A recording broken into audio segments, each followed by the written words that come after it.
chapter 13, verse 1. At narito, dumating ang isang lalaki ng Diyos na mula sa Juda ayon sa salita ng Panginoon sa Bethel.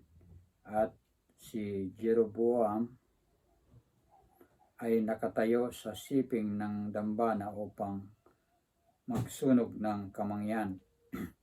At siya ay sumigaw laban sa dambana ayon sa salita ng Panginoon at nagsabi, "O dambana, dambana, ganito ang sabi ng Panginoon. Narito, isang batay ipinanganak sa sambahayan ni David na ang pangalan ay Josias, at sa iyo'y ihahain ang mga saserdote ng mga mataas na dako na nagsisipagsunog ng kamangyan sa iyo, at mga buto ng mga tao ang kanilang susunugin sa iyo." At siya ay nagbigay ng tanda ng araw ding yaon na nagsasabi, "Ito ang tanda na sinalita ng Panginoon. Narito ang dambana ay mababaak at ang mga abo na nasa ibabaw ay mabubuhos." At nangyari nang marinig ng hari ang sabi ng lalaki ng Diyos na kanyang isinigaw laban sa dambana sa Bethel, na inuunat ni Jeroboam ang kanyang kamay mula sa dambana na sinasabi, "Hulihin siya," at ang kanyang kamay na kanyang iniunat laban sa kanya ay natuyo na anupat hindi niya napanauli sa dati. Ang dambana naman ay nabaak at ang mga abo ay nabuhos mula sa dambana ayon sa tanda na ibinigay ng lalaki ng Diyos ayon sa salita ng Panginoon. At ang hari ay sumagot at nagsabi sa lalaki ng Diyos, "Isama mo ngayon ang biyaya ng Panginoon mong Diyos at idalangin mo ako upang ang aking kamay ay gumaling." At idinalangin ng lalaki ng Diyos sa Panginoon, at ang kamay ng hari ay gumaling uli at naging gaya ng dati. At sinabi ng hari sa lalaki ng Diyos, "Umuwi kang kasama ko at kumain ka, at ibibigyan kita ng kagantihan." At sinabi ng hari sa lalaki ng Diyos, "Umuwi kang kasama ko at kumain ka, at bibigyan kita ng kagantihan." At sinabi ng lalaki ng Diyos sa hari, "Kung ang ibibigay mo sa akin ay kalahati ng iyong bahay, ay hindi ako yayaong kasama mo, o kakain man ako ng tinapay o iinom man ako ng tubig sa dakong ito. Sapagkat gayon ibinilin sa akin sa pamamagitan ng salita ng Panginoon na sinasabi, huwag kang kakain ng tinapay o iinom man ng tubig, ni babalik man sa daan ng iyong pinanggalingan." Sa gayoy yumaon siya sa ibang daan at hindi na bumalik sa daan na kanyang pinanggalingan sa Bethel. Tumahan nga ang isang matandang propeta sa Bethel, at isa sa kanyang mga anak ay naparoon at isinaysay sa kanya ang lahat ng mga ginawa ng lalaki ng Diyos sa araw na yaon sa Bethel. Ang mga salita ng kanyang sinalita sa hari ay siya ring isinaysay nila sa kanilang ama. At sinabi ng kanilang ama sa kanila, saan siya napatungo, at itinuro sa kanya ng kanyang mga anak ang daan pinagtunguhan ng lalaki ng Diyos na nanggaling sa Juda. At sinabi niya sa kanyang mga anak, siyahan ninyo sa akin ang asno. Sa gayoy, kanilang siniyahan ang asno sa kanya at kanyang sinakyan. At kanyang sinundan ang lalaki ng Diyos at nasumpungan niyang nakaupo sa ilalim ng isang puno ng insina. At sinabi niya sa kanya, ikaw ba ang lalaki ng Diyos na nanggaling sa Juda? At sinabi niya, ako nga. Nang magkagayon, sinabi niya sa kanya, umuwi kang kasama ko at kumain ng tinapay. At sinabi niya, hindi ako makababalik na kasama mo o makapapasok na kasama mo, ni makakakain man ng tinapay o makakainom man ng tubig na kasalo mo sa dakong ito, sapagkat isinaysay sa akin sa pamamagitan ng salita ng Panginoon. Huwag kang kakain ng tinapay o iinom man ng tubig doon, o babalik man na yumaon sa daan na iyong pinanggalingan. At sinabi niya sa kanya, ako man ay propeta na gaya mo, at isang anghel na nagsalita sa akin sa pamamagitan ng salita ng Panginoon, na nagsasabi, ibalik mo siya na kasama mo sa iyong bahay upang siya ay makakain ng tinapay at makainom ng tubig. Ngunit siya ay nagbulaan sa kanya. Sa gayoy bumalik na kasama niya at kumain ng tinapay sa kanyang bahay at uminom ng tubig. At nangyari, samantalang siya ay naupo sa dulong, na ang salita ng Panginoon ay dumating sa propeta na nagpabalik sa kanya. At siya ay sumigaw sa lalaki ng Diyos ng galing sa Juda na sinasabi, ganito ang sabi ng Panginoon, sa paraan ikaw ay naging manunuyaw sa bibig ng Panginoon at hindi mo iningatan ang utos na inuutos ng Panginoon sa iyo. Kung ikaw ay bumalik at kumain ng tinapay at uminom ng tubig sa dakong kanyang pinagsabihan sa iyo, huwag kang kumain ng tinapay at huwag kang uminom ng tubig. Ang iyong bangkay ay hindi darating sa libingan ng iyong mga magulang. At nangyari pagkatapos na makakain ng tinapay at pagkatapos na makainom, na siniyahan niya ang asno para sa kanya, sa makatuwid bagay para sa propeta ng kanyang pinabalik. At nang siya makayaon, isang leon ay nasa lubong niya sa daan, at pinatay siya, at ang kanyang bangkay ay napahagi sa daan, at ang asno ay nakatayo sa siping, ang leon naman ay nakatayo sa siping ng bangkay.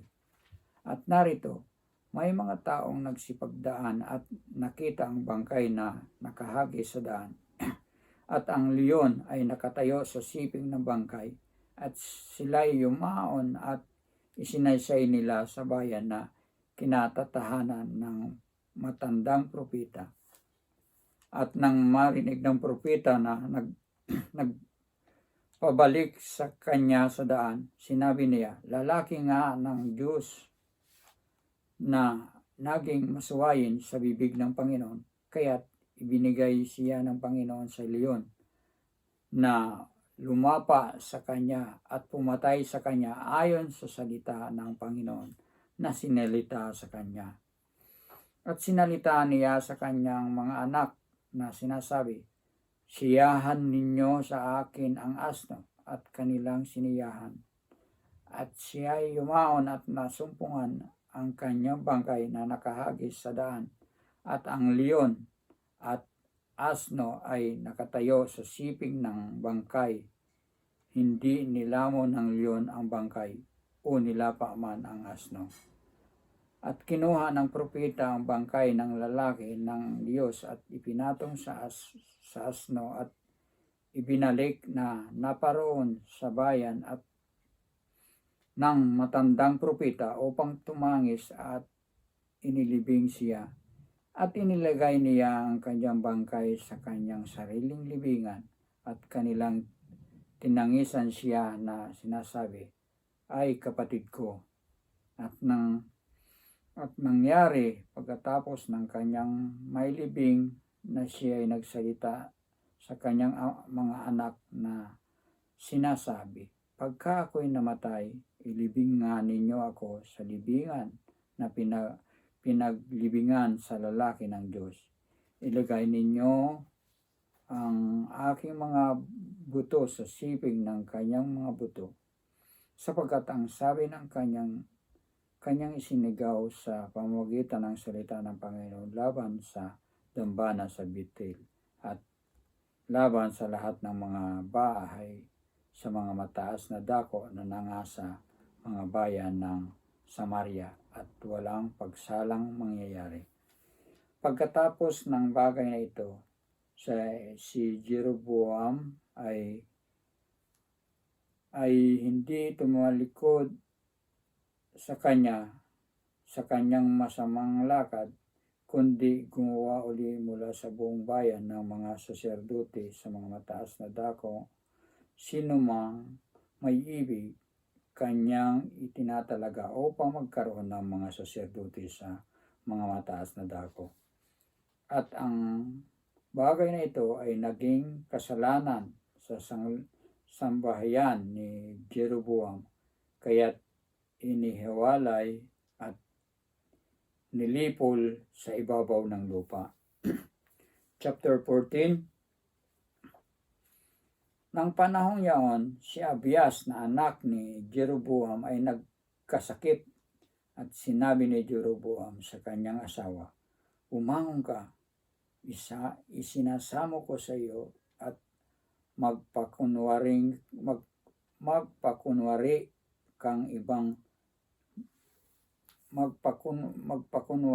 ka iba upang huwag kang makilala na asawa ni Jeroboam at pumaroon ka sa Silo. Naroon si Ahiyas na propeta nagsalita tungkol sa akin na ako'y magiging hari sa bayang ito.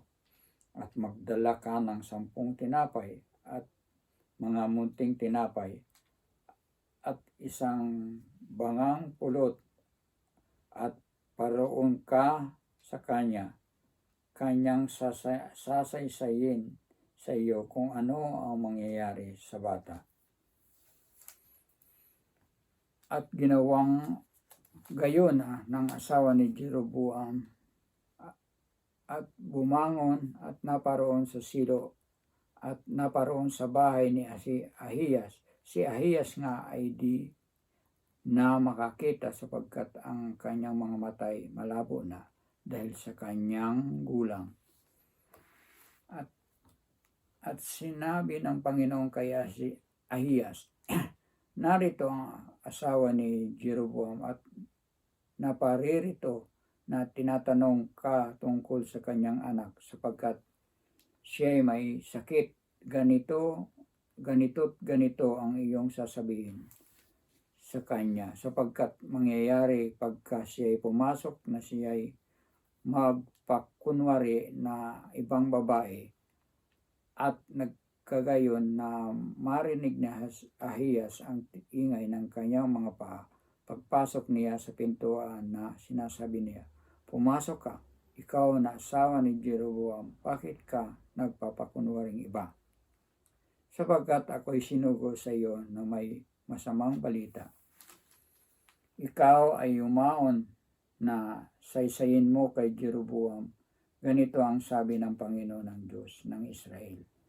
Yamang kita'y itinaas sa gitna ng bayan at ginawa kitang pangulo sa aking bayang Israel.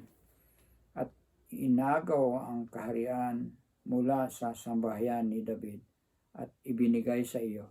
At gayon may ikaw ay hindi naging gaya ng lingkod kong si David na nag-ingat ng aking mga utos at sumunod sa akin ng kanyang buong puso upang gawin ang matuwid laban sa harap ng aking mga mata. Kundi ikaw ay gumawa ng masama na higit kay sa lahat na nauna sa iyo. At ikaw ay yumaon at gumawa ka sa ganang iyo ng mga ibang Diyos at mga larawang binubu upang mungkahiin mo ako sa galit at inihagis mo ako sa iyong likuran. Kaya't narito ako'y magdadala ng kasamaan sa sambahayan ni Jeroboam at aking ihihiwalay kay Jeroboam ang bawat lalaki ang nakukulong at ang naiwan sa kaluwangan sa Israel at aking lubos na papalisin ang sambahayan ni Jeroboam kung paanong pinapalis ng isang tao ang dumi hanggang sa mapaalis. Ang mamatay kay Jeroboam sa bayan ay kakanin ng mga aso at ang mamatay sa parang ay kakanin ng mga ibon sa himpapawid sapagkat sinalita ng Panginoon. Tumindig ka nga, umuwi ka sa iyong bahay, pagpasok ng iyong mga paa sa bayan ay mamamatay ang bata. At tatangisan siya ng buong Israel at ililibing siya sapagkat siya lamang ang kay Jeroboam na darating sa libingan sapagkat siya'y kinasumpungan sa sambahayang ni Jeroboam ng bagay na mabuti sa Panginoon, sa Diyos ng Israel. Bukod dito, magtitindig ang Panginoon ng isang hari sa Israel na siyang maghihiwalay ng sambahayan ni Jeroboam sa araw na iyon. Ngunit ano ngayon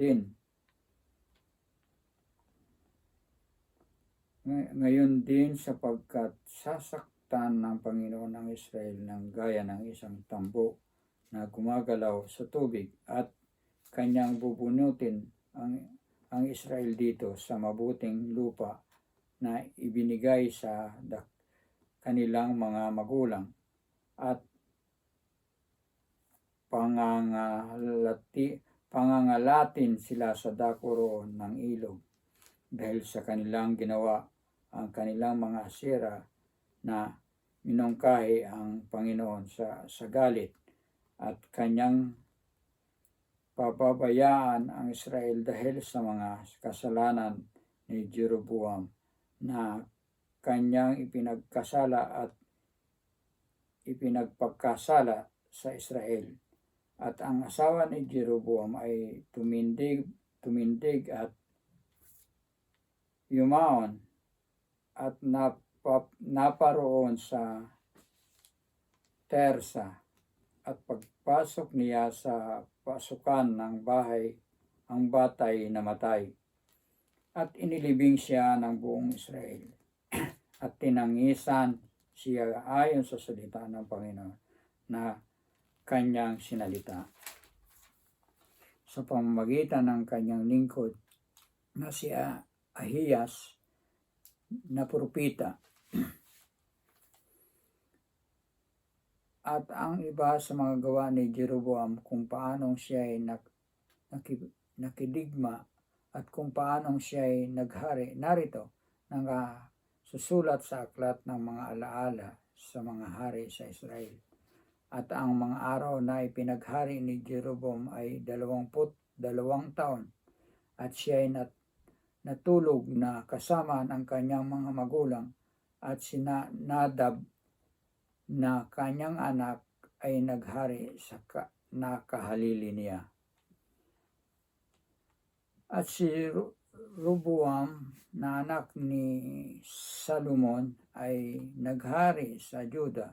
Si Roboam ay 41 taon nang siya ay magpasimulang maghari at siya ay naghari ng 17 taon sa Jerusalem, na bayan na pinili ng Panginoon sa lahat ng mga lipi ng Israel upang ilagay ang kanyang pangalan doon. At ang pangalan ng kanyang ina ay Naama na Amonita. At gumawa ang Juda ng masama sa paningin ng Panginoon, at kanilang minungkahi siya sa paninubugho sa pamamagitan ng kanilang mga kasalanan na kanilang nagawa na higit kay sa lahat na ginawa sa kanilang mga magulang.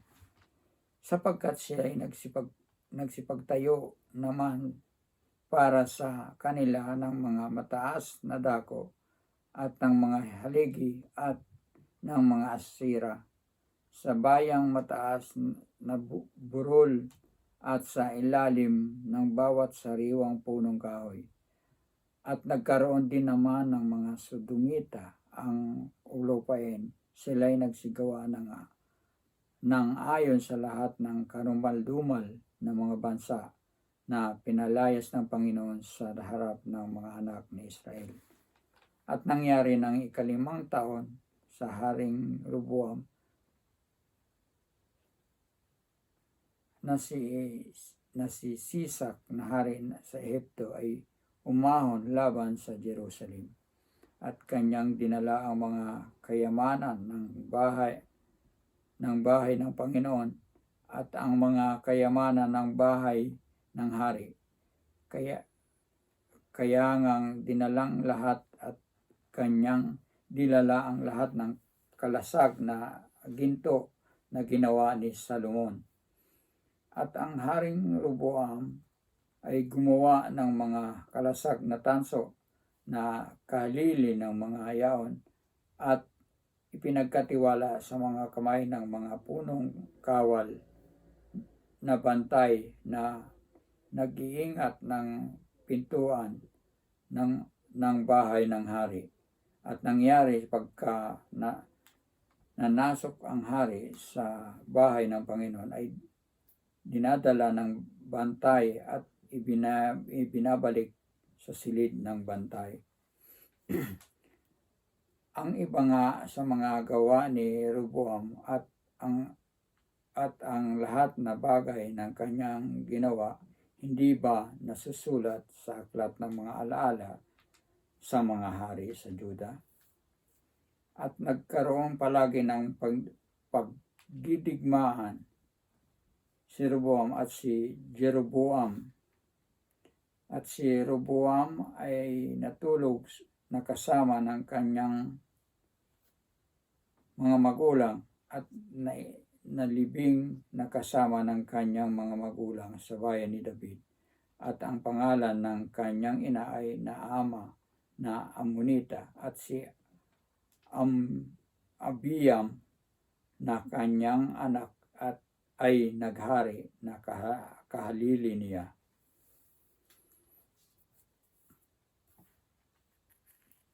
Chapter 15 verse 1, na 18 taon nga ng Haring Jeroboam na anak ni Nabat ay nagpasimula si Aboam na naghari sa Juda.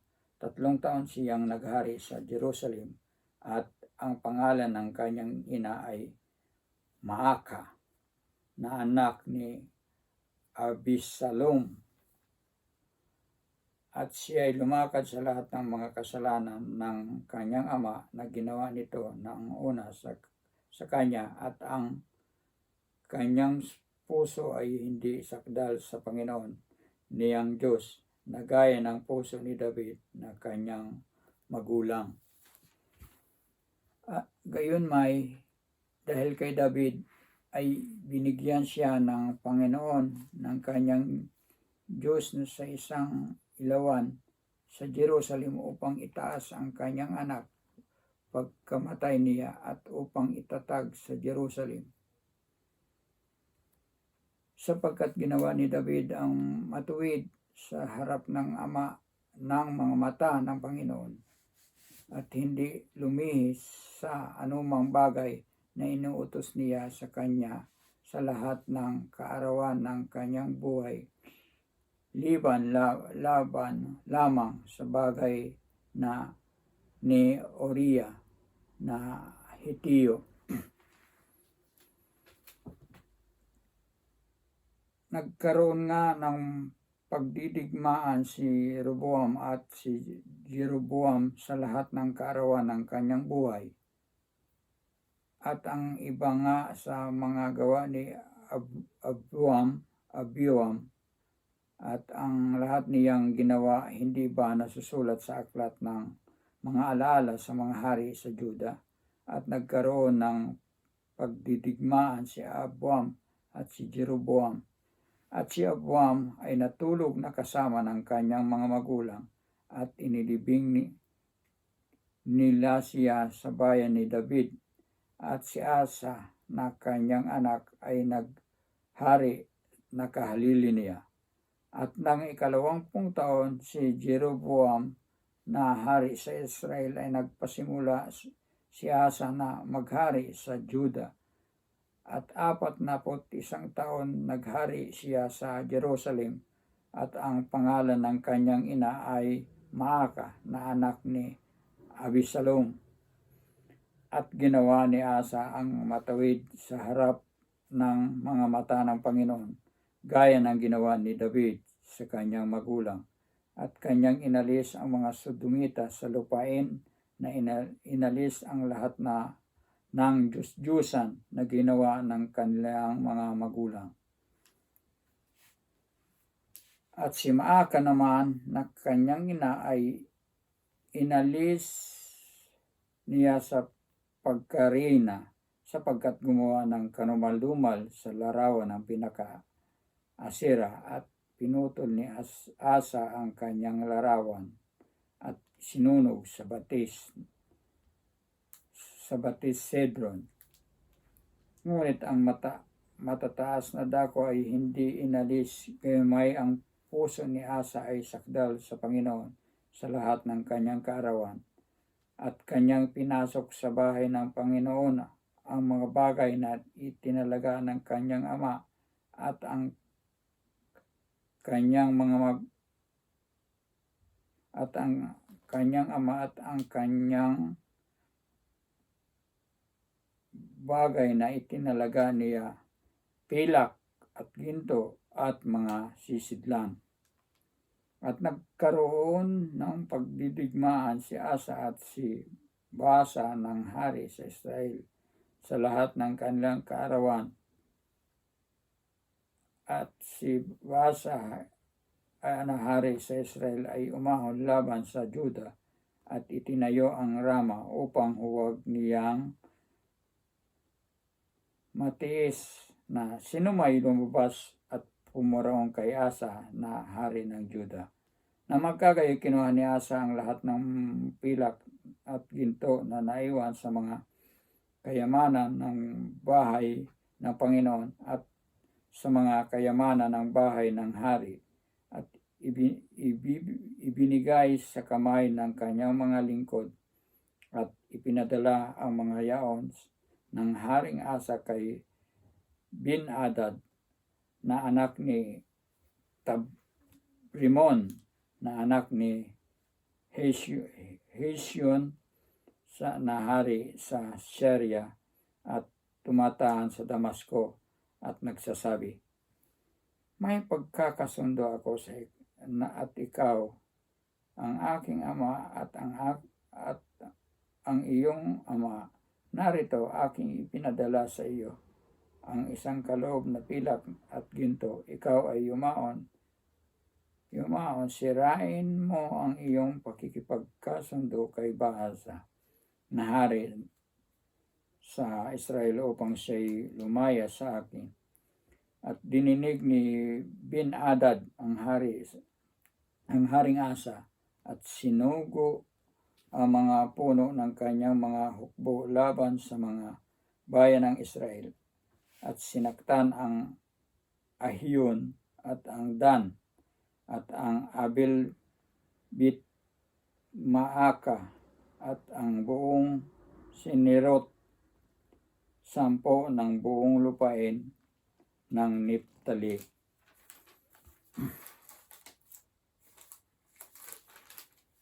At nangyari nang mabalitaan yaon ni Baasa na iniwan ang pagtatayo ng Rama na tumahan sa Tersa. Na magkagayoy, itinanyag ng Haring Asa ang buong Juda, walang natangi, at kanilang inalis ang mga bato ng Rama at ang mga kahoy niyaon na ipinagtayo ni Baasa, at itinayo ng Haring Asa sa pamamagitan niyaon ang Gabaa ng Benjamin at ang Mispa. Ang iba nga sa lahat ng gawa ni Asa at sa kanyang buong kapangyarihan at ang lahat niyang ginawa at ang mga bayan na kanyang itinayo, di ba nasusulat sa aklat ng mga alaala sa mga hari ng Juda. Ngunit sa panahon ng kanyang katandaan, siya ay nagkasakit sa kanyang mga paa, at si Asa ay natulog na kasama ng kanyang mga magulang, at nalibing na kasama ng kanyang mga magulang sa bayan ni David na kanyang magulang, at si Josaphat na kanyang anak na naghari na kahalili niya, at si Nadab na anak ni Jeroboam ay nagpasimulang maghari sa Israel sa 2 taon ni Asa na hari ng Juda, at siya ay naghari sa Israel lang 2 taon. At siya ay gumawa ng masama sa pamagitan ng Panginoon at lumakad ng lakad ng kanyang ama at ng kanyang kasalanan na kanyang ipinapagkasala sa Israel. At si Baasa na anak ni Ahiya sa sambahayan ni Isakar ay nagbanta laban sa kanya, at sinaktan niya si Baasa sa Gibeton na nauukol sa mga Pilistiyo, sapagkat kinukulong ni Nadab at ng buong Israel ang Gibeton. Nang 2 taon nga ni Asa na hari ng Juda, ay pinatay siya ni Baasa at naghari sa kahalili niya. At nangyari ng paging hari niya, sinaktan niya ang buong sambahayan ni Jeroboam. Hindi siya nag-iwang kay Jeroboam ng sinumang may hininga hanggang sa kanyang nalipol siya, ayon sa sabi ng Panginoon na kanyang sinalita sa pamamagitan ng kanyang lingkod na si Ahiyas na Silonita, dahil sa mga kasalanan ni Jeroboam na kanyang ipinagkasala at kanyang ipinagpakasala sa Israel, dahil sa kanyang pamumungkahi na kanyang iminungkahing galit sa Panginoon at sa Diyos ng Israel, at iba nga sa mga gawa ni Nadab at ang lahat niyang ginawa, di ba nasusulat sa aklat ng mga alaala sa mga hari ng Israel. At nagkaroon ng pagdidigmaan si Asa at si Baasa na hari sa Israel sa lahat ng kanilang kaarawan. At nang 3 taon na nang 3 taon ni Asa na hari sa Juda, ay nagpasimulang maghari si Baasa na anak ni Ahiya sa buong Israel sa Tersa at naghari ng 24 na taon at siya ay gumawa ng masama sa paningin ng Panginoon at lumakad ng lakad ng Jeroboam at sa kanyang kasalanan na ipinagkasala sa Israel. Nasa chapter 16 na po tayo, verse 1.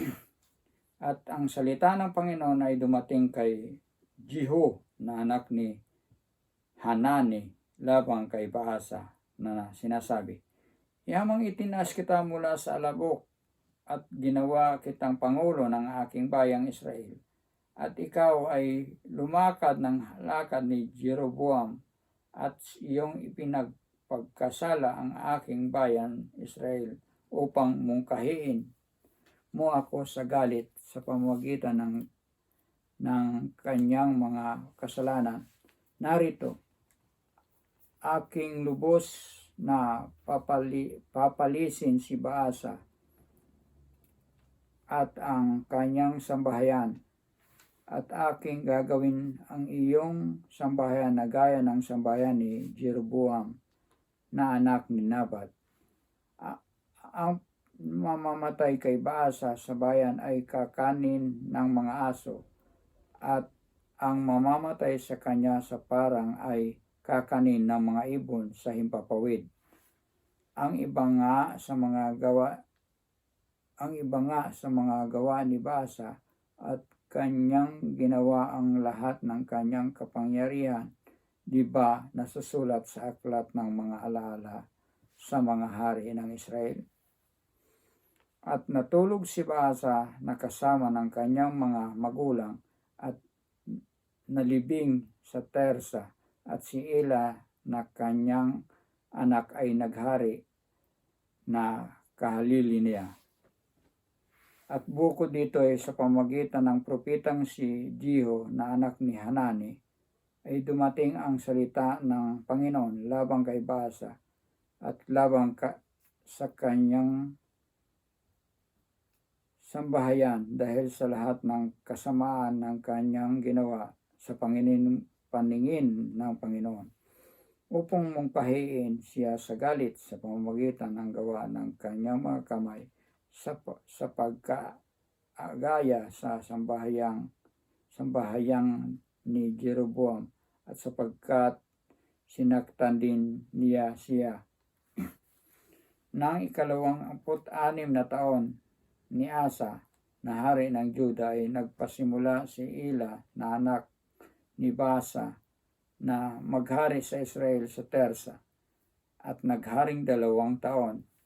At ang kanyang lingkod na si Semri na punong kawal sa kalahati ng kanyang mga karo ay nagbanta laban sa kanya. Siya ay nasa Tersa nga na nag-iinom at lasing sa bahay ni Arsa nang siyang katiwala sa sambahayang sa Tersa. At pumasok si Semri at sinaktan siya at pinatay siya ng 27 taon. Si Asa na hari ng Juda ay naghari na kahalili niya. At nangyari nang siya ay magpasimulang maghari, pag-upo niya sa kanyang luklukan, ay kanyang sinaktan ang buong sambahayan ni Baasa. Kung hindi siya nag-iwan ng isamang lamang lalaking bata, kahit kamag-anak niya, kahit mga kaibigan niya. Ganito nilipol ni Semri ang buong sambahayan na Baasa ayon sa salita ng Panginoon na kanyang sinalita kay labang kay Baasa sa pamamagitan ni Jehu na propeta. Dahil sa lahat ng mga kasalanan ni Baasa at mga kasalanan ni Ela na kanyang anak na kanilang ipinagkasala at kanilang ipinagpagkasala sa Israel upang mungkahiin sa galit ang Panginoon, ang Diyos ng Israel, sa pamamagitan ng kanilang mga kalayawan. Ang iba nga sa mga gawa ni Ila at ang lahat ng kanyang ginawa, di ba nasusulat sa aklat ng mga alaala sa mga hari sa Israel. Nang 27 taon ni Asa na hari ng Juda ay naghari si Zimri na 7 araw sa Tersa. Ang bayan nga ay humantong laban sa Gibeton na nauukol sa mga Pilistiyo, at narinig ng bayan na nasa hantungan na sinabing nagbanta si Zimri at sinaktan ang hari, kaya't ginawang hari sa Israel ang ng buong Israel si Omri, na punong kawal ng hukbo ng araw na yaon sa kampamento. At si Omri ay umahon mula sa Gibeton, at ang buong Israel ay kasama niya, at kanilang kinugkob ang Tersa. At nangyari nang makita ni Zimri na ang bayan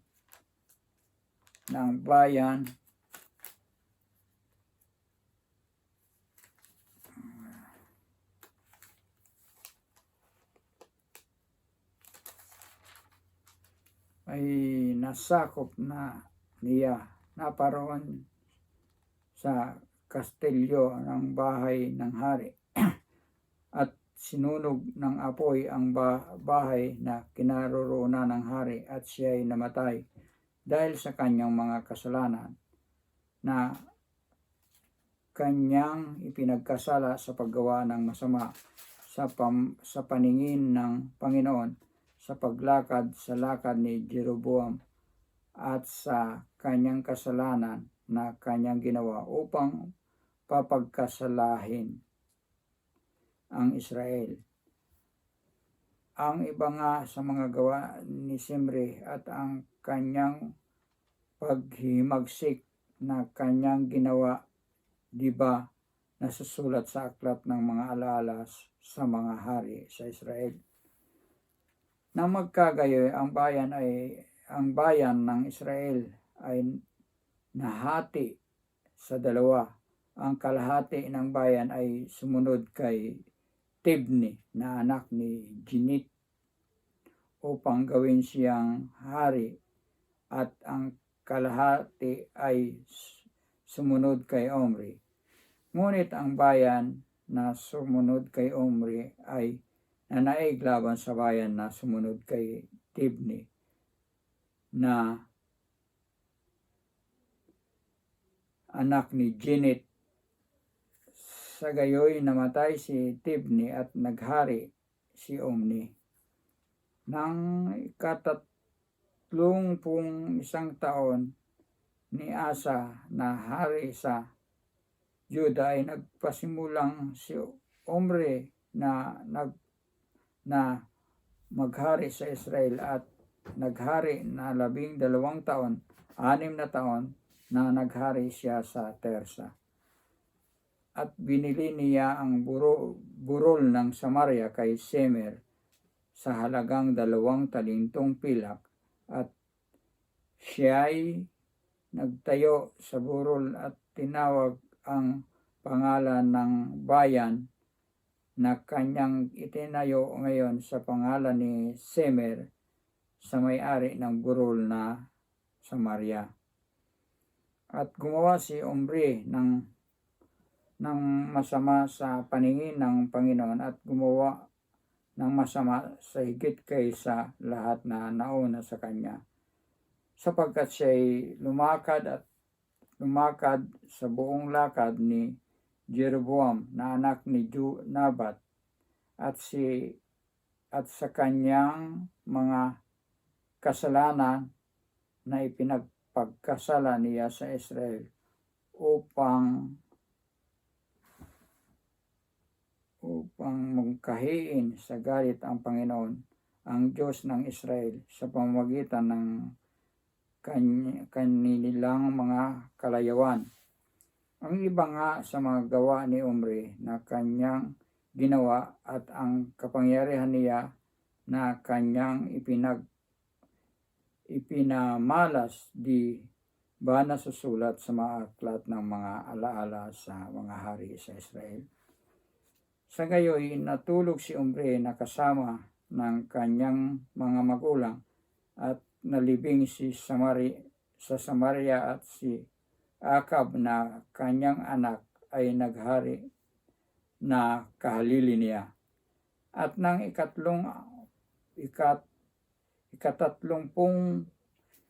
ikatatlumput-walong taon ni Asa sa hari sa Juda ay nagpasimula si Akab na anak ni Omri na maghari sa Israel.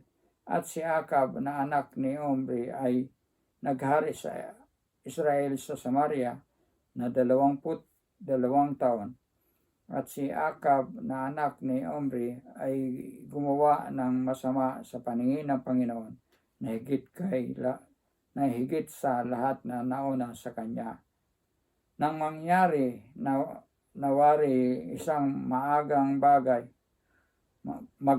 bagay sa kanya na lumakad sa mga kasalanan ni Jeroboam na anak ni Nabat, na siya'y nag-asawa kay Jezabel na anak ni Etbaal na hari ng mga Sidoryo,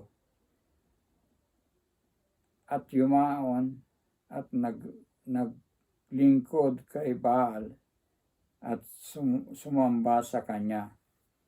At kanyang ipinagtayo ng dambana si Baal sa bahay ni David na kanyang itinayo sa Samaria. At gumawa si Akab ng Asera at gumawa pa ng higit si Akab upang mungkahiin ang Panginoon ng Diyos ng Israel sa galit kay sa lahat ng mga hari sa Israel na nauna sa kaniya. Sa kanyang mga kaarawan itinayo ni Hel na taga Betel ang Jericho. Siya ay naglagay ng talagang baon sa pagkamatay ni Abiram na kanyang panganay, at itinayo ang mga pintuang bayan niyaon sa pagkamatay ng kanyang bunsong anak na si Sigub, ayon sa salita ng Panginoon na kanyang sinalita sa pamamagitan ni Josue na anak ni Nun. Salamat po sa pagkabasa ng mga banal na salita ng ating Panginoon. Purihin ang Panginoon.